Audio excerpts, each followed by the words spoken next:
What if the stories we tell ourselves could help us change the world for the better? For the last decade, my family and I have been travelling Australia and the world to find out, and created a podcast to share the journey. What we found and continue to find has blown us away. From regenerating farms, cattle stations and Aboriginal communities around Australia to Mayan communities in Guatemala, from Blackfeet, Amskapi, Piikani country in Montana to urban regeneration in Melbourne. From the producers of the healthiest, securest local food, fuel and fibre to the ancestral stories we all share everywhere. My name's Anthony James, and this is the RegenNarration podcast. Conversations with the people changing the systems and stories we live by, enabling the regeneration of life on this planet. He had it all, and he had fat cows that he was trucking out whilst all of his neighbours were in the midst of drought. And that's what made Dave realise that maybe it can be done. Maybe there's a way that we can learn to sustainably produce from the landscape.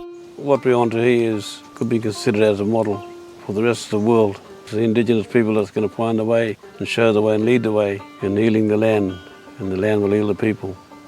We were just shooting the shit, really. Tiny micro break from parenting.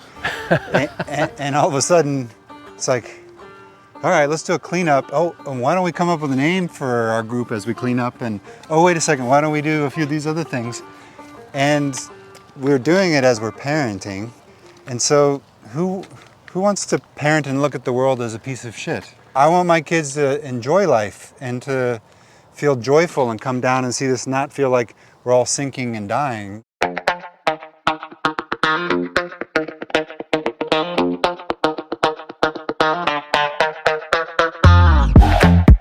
When I have witnessed systems change, it isn't incremental. It's all at once.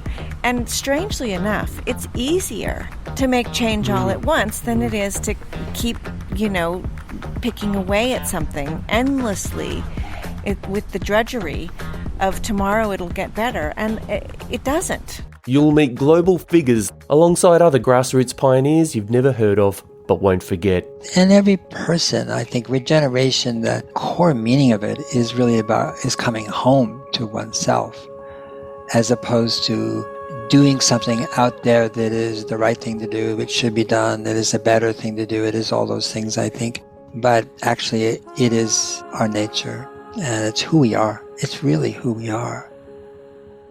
Us mob, we got the stories, but that's museum mob and university. They got all the Toyotas, they got the recording equipment. So we'll just take that mob with us. And basically they're saying we need each other to keep the songlines alive.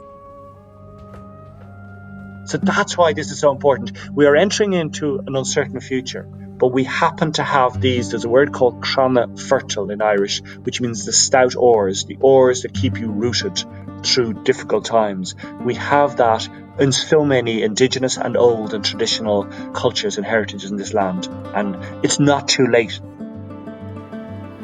We talk about regenerative agriculture and food, economies and law, land and water, energy and health, arts and media, and every other system we live by, and about what it takes to be open to change yourself, as you might hope to change other stuff, about the hard moments and the hilarious ones, and about what's emerging right now in the places we call home.